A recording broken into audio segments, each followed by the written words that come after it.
Good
morning, and welcome to the Unitarian Universalist Church of Urbana-Champaign.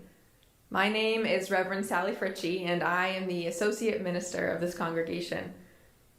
I'm so glad to be here with you, streaming live from our sanctuary on Green Street this morning. Our congregation's mission is to build community, seek inspiration, promote justice, and find peace. We're a church of many theologies that values deeds above creeds, a church that strives to build a beloved community in the here and now. You may be joining us today from across the world or from just down the street. Wherever you are, please know that this community, this service is here for you, in whatever form you find us. If you want to follow along with a written order of service, you can find that link just below this video on our website. And if you want to chat with your fellow UUCUC members and friends, you can find the live stream chat box on our YouTube page. Remember that because we are live, there's still time to make your own contributions to our shared joys and sorrows later in the service. To do that, just email your message to joysandsorrows@uucuc.org. This congregation chooses to begin every Sunday with a formal acknowledgement of the indigenous nations of this land. It's a practice that connects us to the history of this place and to our own responsibilities as stewards and members of a wider community. Wherever you are listening from today, please bring to mind the indigenous peoples and histories of your place. There will be a moment of silence just after the acknowledgement.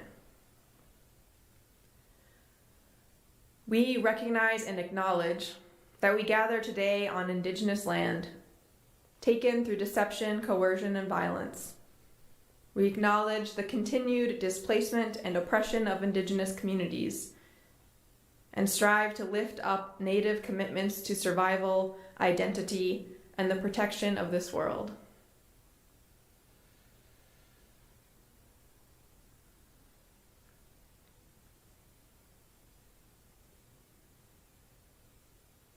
Thank you. And now we will light our chalice, after which I invite you to sing together hymn number 361, Enter, Rejoice, and Come In. We light this chalice, symbol of our Unitarian Universalist tradition, to mark these time together as special and worthy. If you have a chalice or candle, we invite you to join us in lighting it and speaking these words as printed on your screen in order of service. As we kindle this flame, we reignite our commitment to the mission of our congregation, to build community, seek inspiration, promote justice, and find peace.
Hello. This is the part in our service when we like to tell a story or do an activity that opens up our time together to be accessible to people of all ages and stages. I'm filming this part ahead of time from home because we're going to be reading a book and I want to be able to be up close to the camera and show you all the pictures as I read. Today we are reading On Beyond Zebra by Dr. Seuss, published by Random House.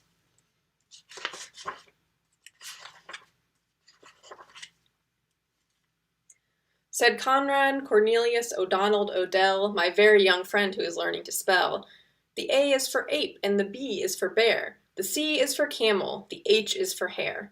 The M is for mouse and the R is for rat. I know all the 26 letters like that. Through to Z is for zebra. I know them all well, said Conrad Cornelius O'Donnell Odell. So now I know everything anyone knows, from beginning to end, from the start to the close, because Z is as far as the alphabet goes.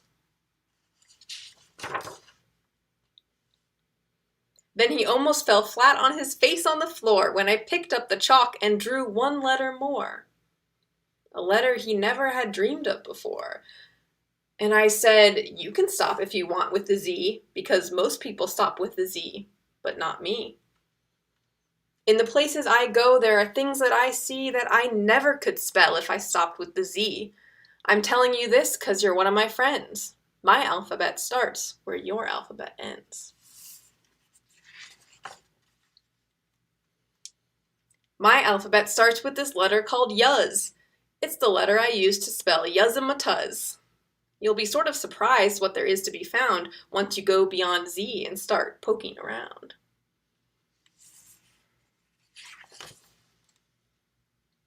If you stay home with zebra, you're stuck in a rut, but on beyond zebra, you're anything but. Why, I know a fine fancy letter called fuddle. I use it in spelling Miss Fuddle-dee-Duddle. And oh, what a bird of a bird of a bird of! Her tail is the longest that's ever been heard of. So long and so fancy she'd be in a fix if she didn't have helpers. It takes about 6 to tag along hoisting Miss Fuddle-dee-Duddle's wonderful tail out of muddle-dee-puddles.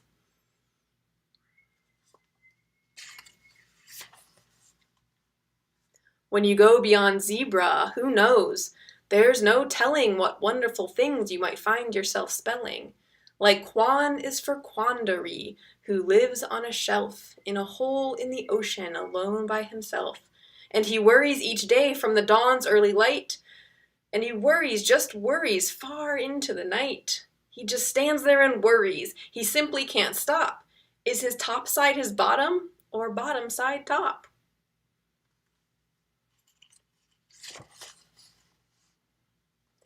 And Zats is the letter I use to spell Zatsit, whose nose is so high that most nobody pats it.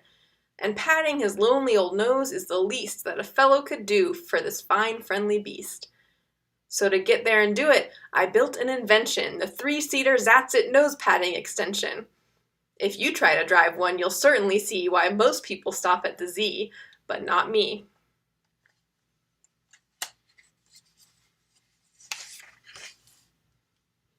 The places I took him, I tried hard to tell young Conrad Cornelius O'Donnell Odell. A few brand new wonderful words he might spell. I led him around and I tried hard to show there are things beyond Z that most people don't know. I took him past zebra as far as I could, and I think perhaps maybe I did him some good. Because finally he said, "This is really great stuff, and I guess the old alphabet isn't enough."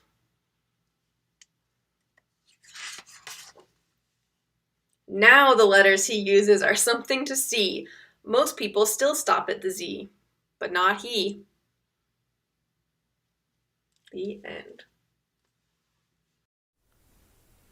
Each Sunday here at UUCUC, we make space to share the joys and sorrows closest to our hearts.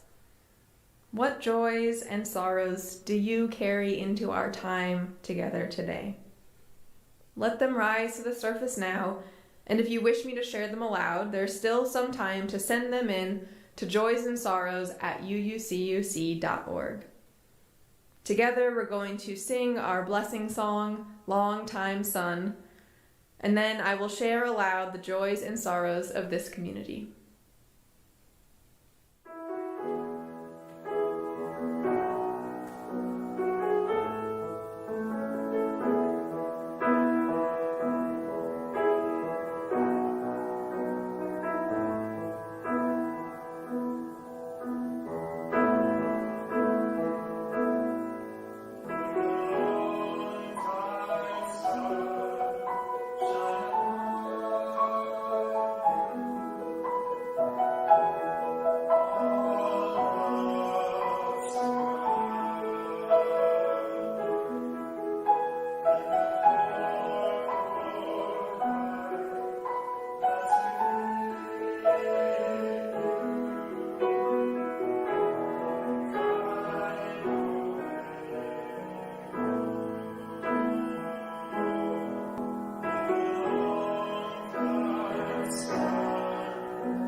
A joy from Gail Cohen.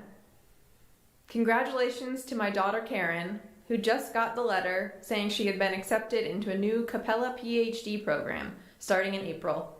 Couldn't be prouder. A joy from Ursula Eidelman. Joy that I will be joining some of my fellow UUs at the university's iSchool as a graduate student this fall.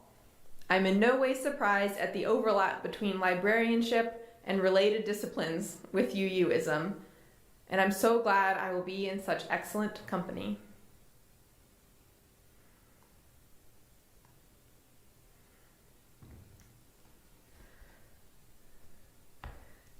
If I didn't receive your joy or sorrow in time to share it this morning, please know that this community's thoughts are with you all the same, and we will be happy to include your joy or sorrow in the e-news later this week. I'll also take a moment to lift up all the sorrows that are too painful to share here, all the joys that are too private. And I invite you to take a breath, expand your rib cage, and feel the joy and the weight of all the love and connections held within this community. Together, may we feel the gratitude for joy, the good news and new opportunities, new communities, and the hope for continued healing from unspoken losses. I pray that the love of this community stretches between us in these moments and beyond us always, and allows us to find whatever it is that we need most today. I invite you to please join me now in a time of prayer or meditation.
Hello, this is Michelle Grove, the Interim Director of Religious Education from the Unitarian Universalist Church of Urbana-Champaign. It is really good to be with all of you this morning. I have a letter, an excerpt of a letter that I would like to read for you. It was written by Dr. Teresa Thayer Snyder, who is the former superintendent of the Voorheesville School District in upstate New York. She writes, "Dear friends and colleagues, I am writing today about the children of this pandemic.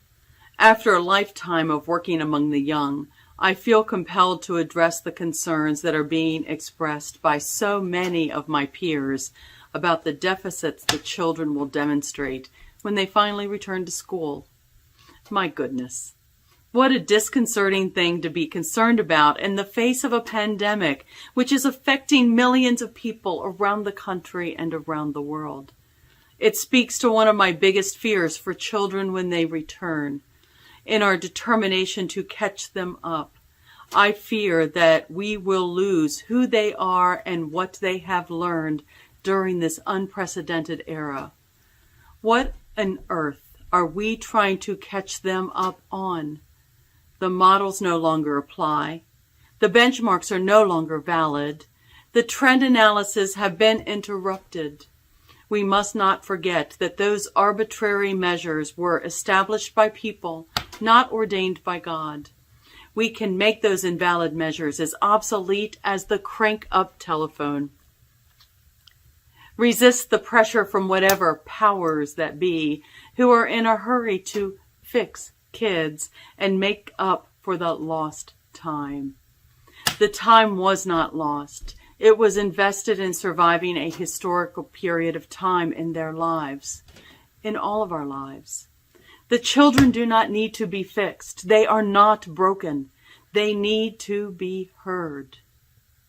They need to be given as many tools as we can provide to nurture resilience and help them adjust to a post-pandemic world. Being a teacher is an essential connection between what is and what can be. Please let what can be demonstrated.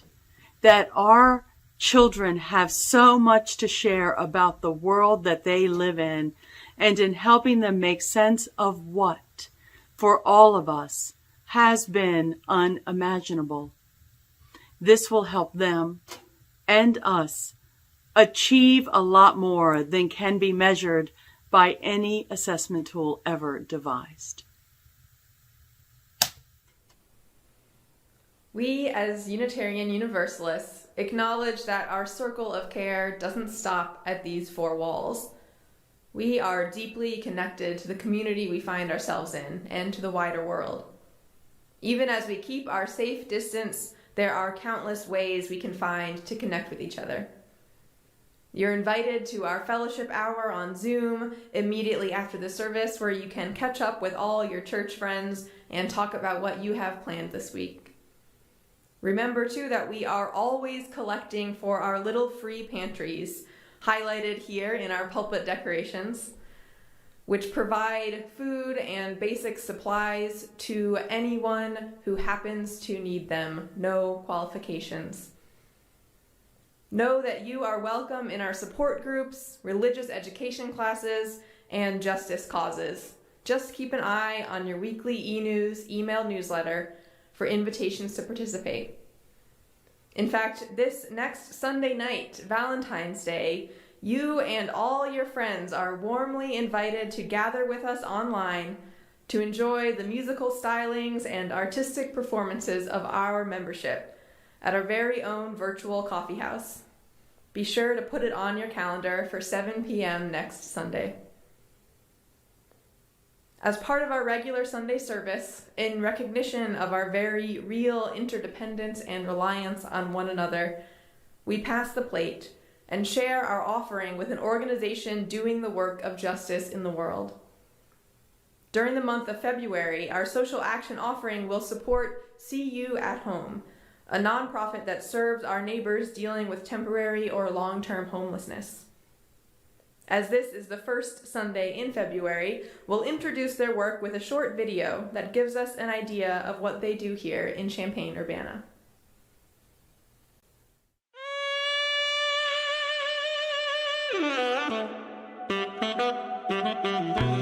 For those of you that don't know, See You at Home is a small 501c3 not-for-profit homelessness ministry based here in Champaign, Illinois. We now provide 24-hour street outreach, a Phoenix daytime drop-in center, men's and women's emergency shelter. We also provide transitional housing. I got evicted out of my apartment over there in Urbana almost 2 years ago. For a week and a half, I stayed out in a few parks over in Urbana. 32, gotcha. I ran into somebody who knew about See You at Home, and they brought me here, fed me, clothed me, gave me a place to sleep, gave me work opportunity. They taught me a lot. So I came to Champaign with nothing, broken from alcohol and addiction. The clothes on my back, actually that's my one-way bus ticket right there. I was in and out of prison for a lot of years.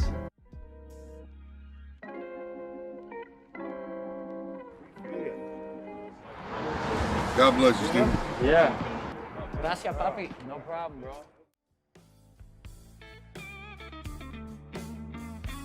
Here we go, I got one, guys. $1. You've got the double side on the bottom, okay, which gives you some more insulation against the concrete. I drove around town for 35 years not really realizing how much our community does have needs for. Donate! Help the homeless! Help the homeless. Now I've just got a passion for the homeless cause. How about $1? There are a lot of people living on the streets right now that they don't know what being welcomed into a home even feels like. I was homeless battling drug and alcohol addiction since before I was 10 years old. And See You at Home was able to take me in out of rehabilitation treatment and has placed me in one of their transitional houses and has just taken amazing care of me. I mean, they've helped me learn how to be a human being.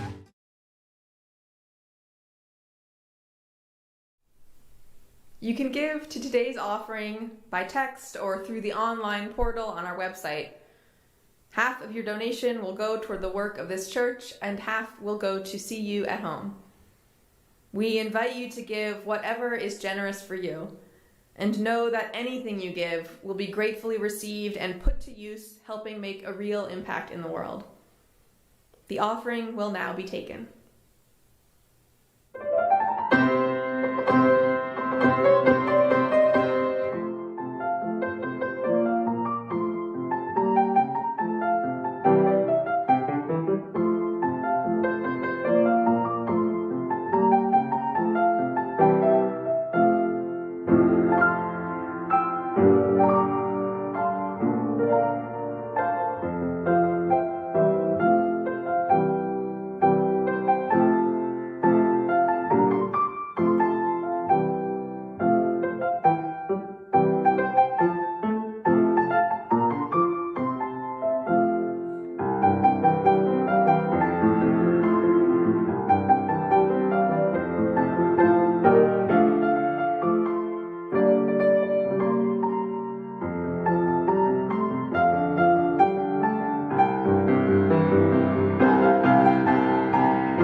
It's hard to think of a children's author more well-known or more beloved than Dr. Seuss. Dr. Seuss, aka Theodore Geisel, wrote almost 50 books over the course of his life and sold over 100 million copies. His imaginative stories and tongue-twisting rhymes are a staple of early childhood reading today. And I imagine that many of you listening can easily bring to mind a favorite Seuss story or two. The Cat in the Hat, or maybe The Star-Bellied Sneetches, or The Grinch Who Stole Christmas. In my house, Seuss books hold the honor of being the very first books I ever read on my own. One Fish, Two Fish, and Hop on Pop were particular early favorites. It's important to note that the legacy of Dr. Seuss has been complicated in recent years, as we look back on the way some of his earliest illustrations veered into racial caricature and ugly stereotypes. Yellow-skinned Asian faces and grass-skirted African tribesmen.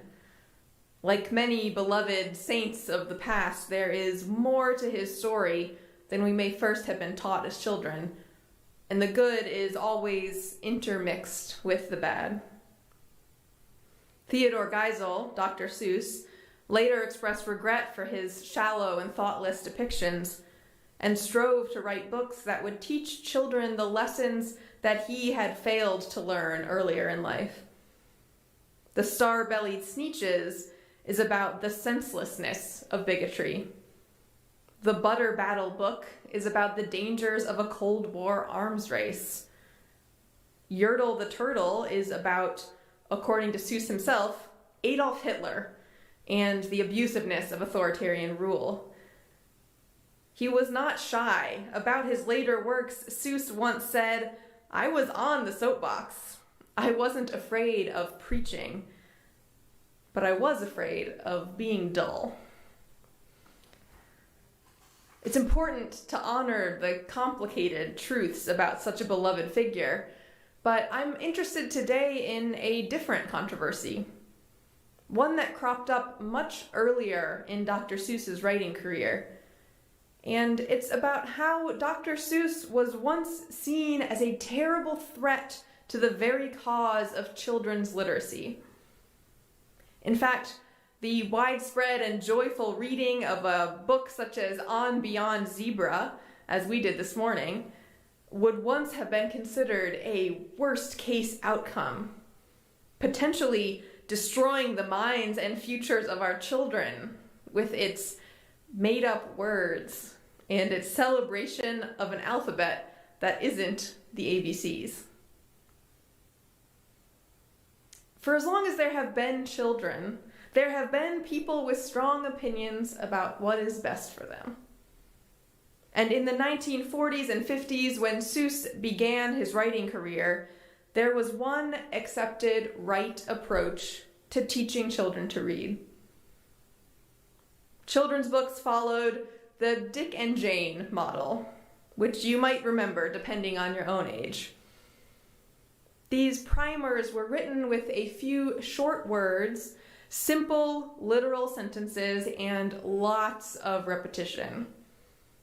A page from one of these books might read something like, see Jane, oh, see Jane, with an image of a little brown-haired boy pointing at a little blonde girl, see Jane. It's not that they were trying to be boring, they were trying to be simple, digestible, easy for kids to master the necessary basics of reading before giving them something more interesting or abstract. So now imagine how it seemed when into that landscape steps Dr. Seuss with his fantastical and strange illustrations, his inventively incorrect spellings, and words made up whole cloth just in order to fit into bouncy rhyme schemes. His books are such a staple today, it's easy to forget how revolutionary they were, how disruptive, even dangerous they seemed at the time. After all, if we all agree how important it is for kids to learn the basic foundations of reading, their ABCs, their beginners' vocabularies, what on earth are we doing allowing someone like Dr. Seuss to teach them things that are wrong? To trick them into learning made-up words, made-up letters, bad grammar that exists just for the sake of a rhyme. Rather than learning familiar and useful words like look and see and on and off, kids reading Dr. Seuss will learn words like Miss Fuddledy-Duddle, a very fancy bird who needs her long tail lifted out of muddledy puddles. And it's true, Dr. Seuss was not using language correctly, as his critics frequently pointed out. What he was doing was playing with it. And playing, it turns out, is an excellent way to get children to learn something. To get anyone to learn something.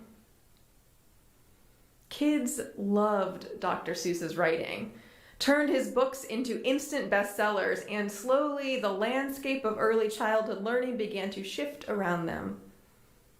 Nowadays, children are being read Green Eggs and Ham by parents who can tell them, "This is the book your great-grandma read to Grandpa when he was a little boy."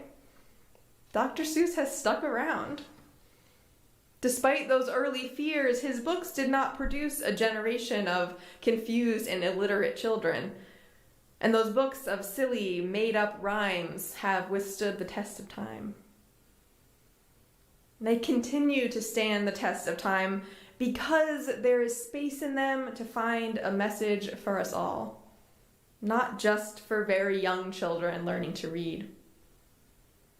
Messages about intolerance or materialism or imagination.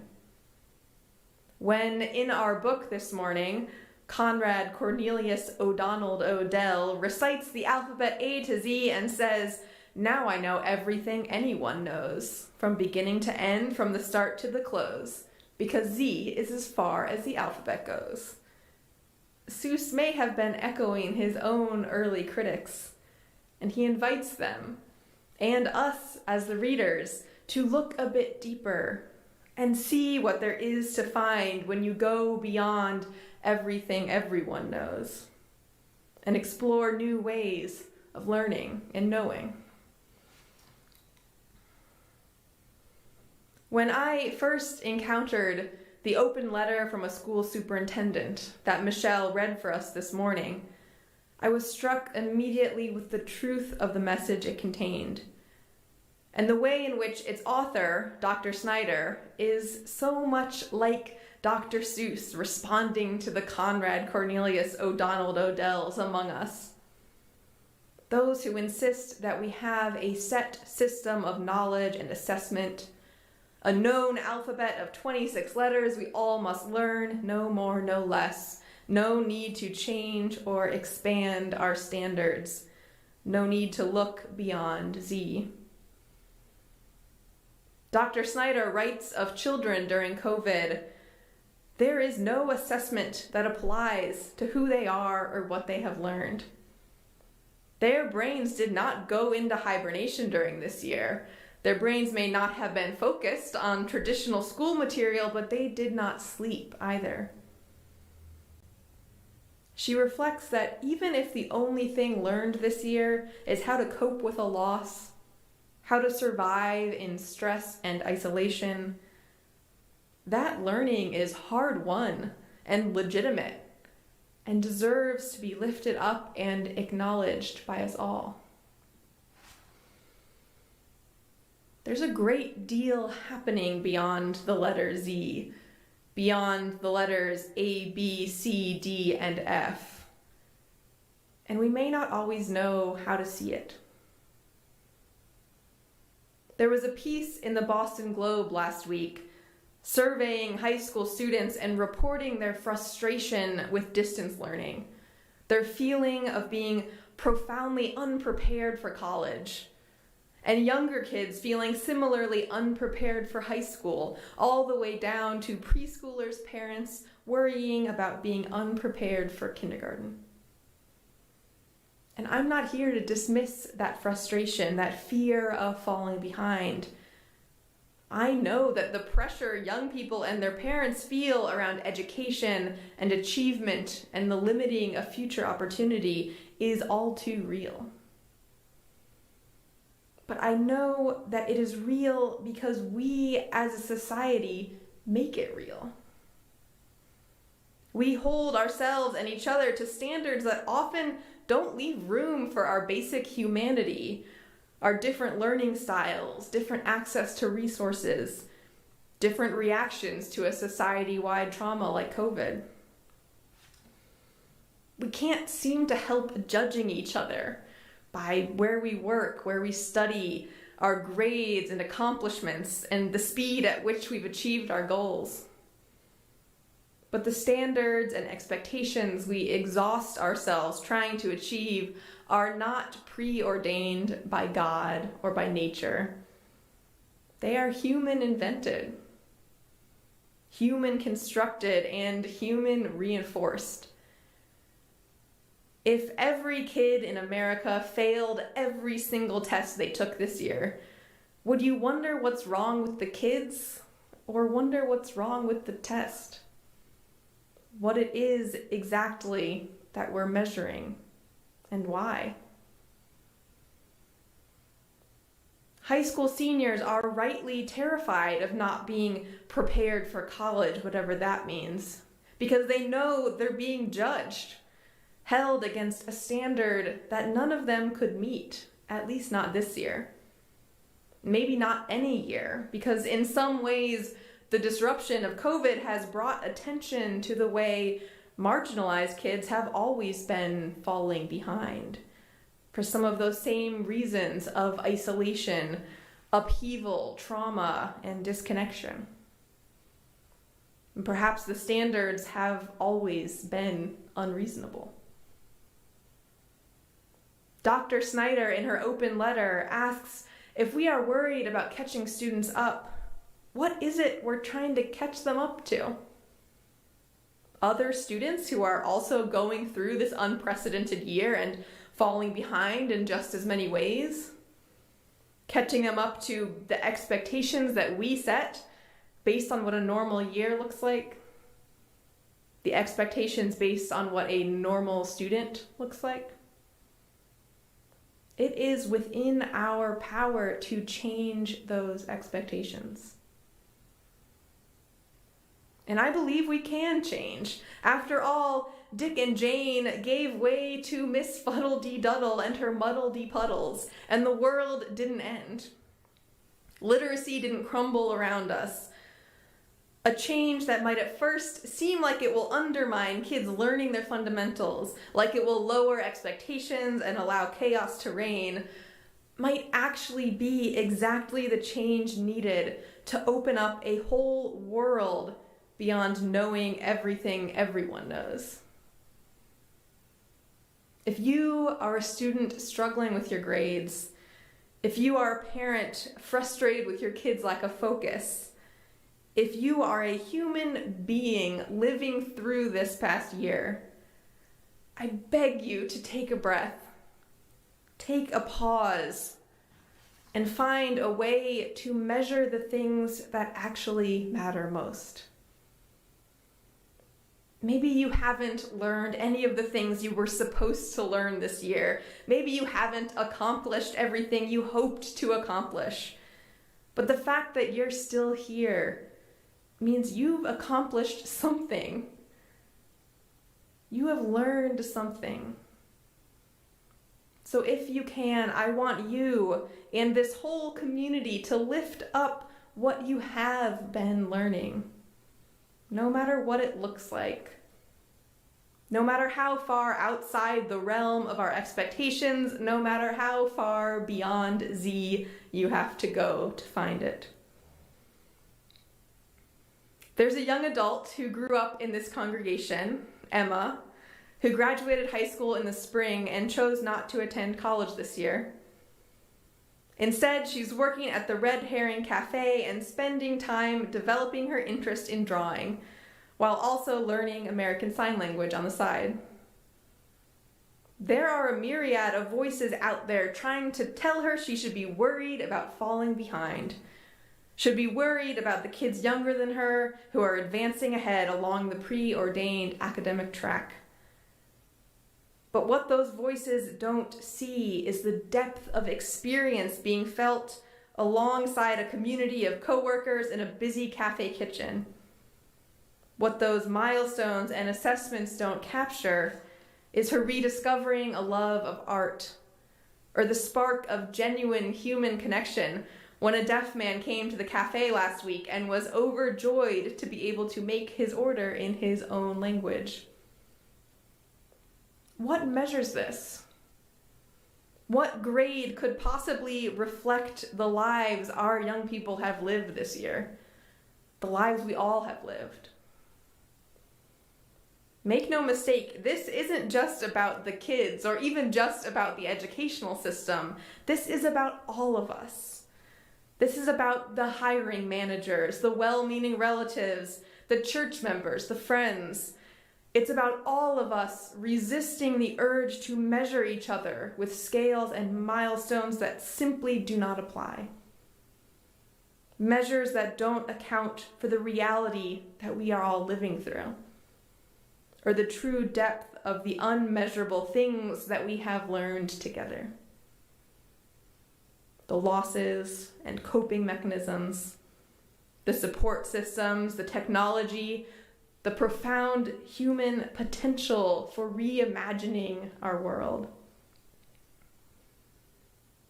To paraphrase the doctor himself, there's really no end to the things we might know, depending how far beyond zebra we go. And the world we are building will be something to see. Most people may stop at the Z, but not we.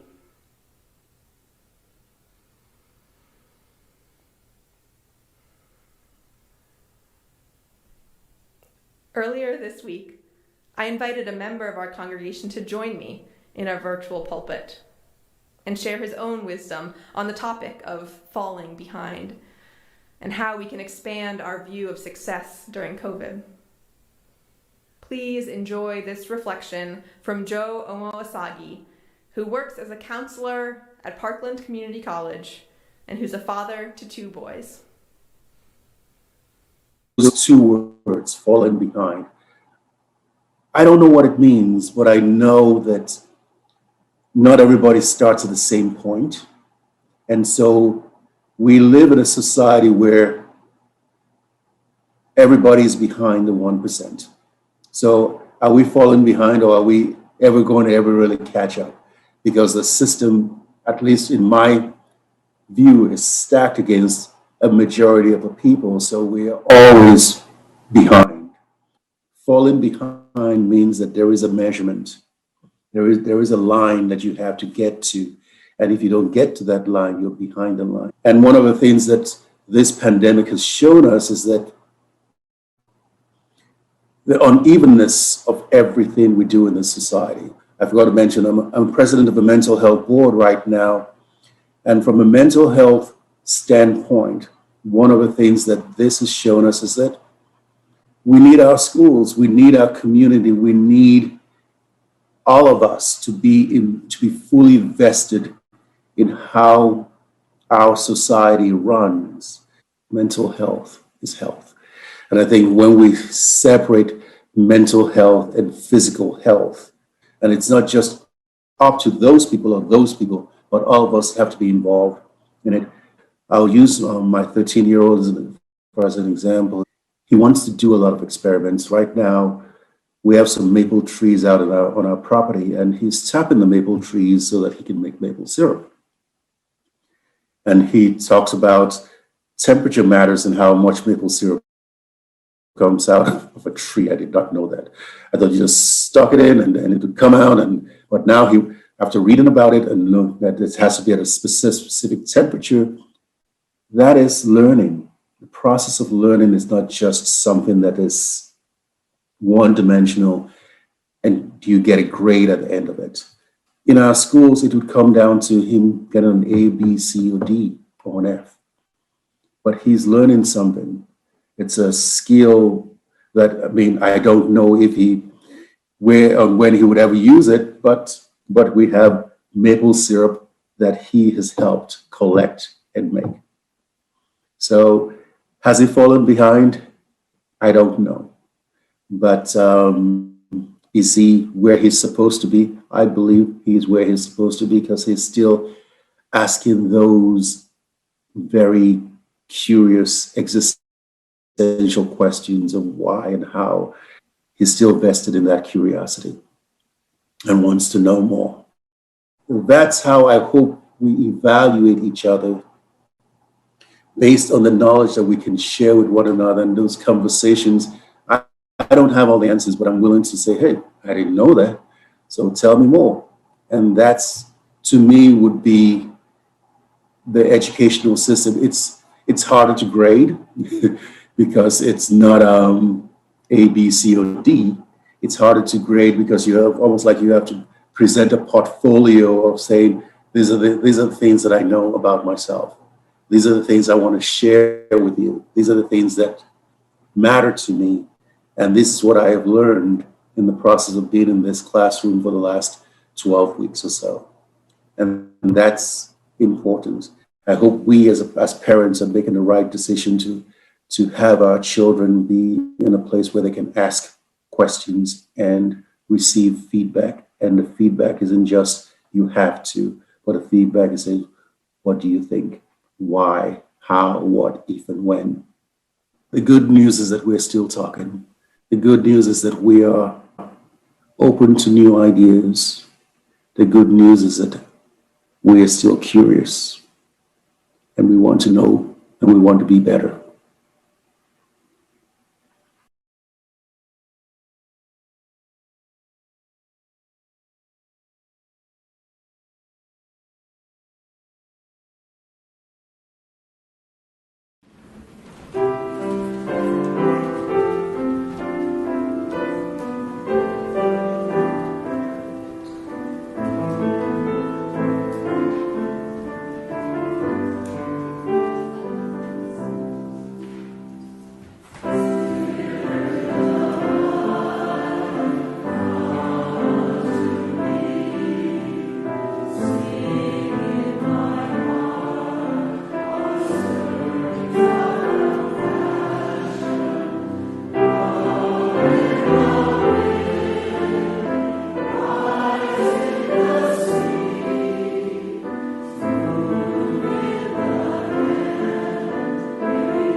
May the profound disruption of this year force us to pause and take stock of our assumptions.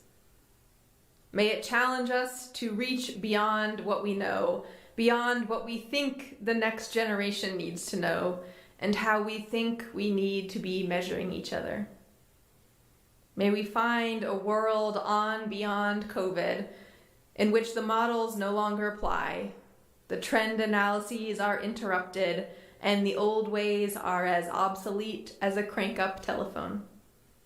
A world in which Dick and Jane make way for Miss Fuddle-de-Duddle. A world in which resumes make way for maple syrup and conversations held in sign language over a cup of soup.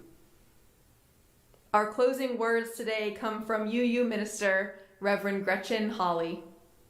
She writes, "Be generous with your dreaming and brave. All paths to the future are born in this courage of imagination, this willingness to shed, to salvage, to start again, to be this blessing for each other, to be this blessed. Amen." We extinguish this chalice with these shared words written by our minister, Reverend Elizabeth Selly Jones. Extinguish this flame, but not the light of truth, the warmth of community, or the fire of commitment. These we carry in our hearts until we are together again.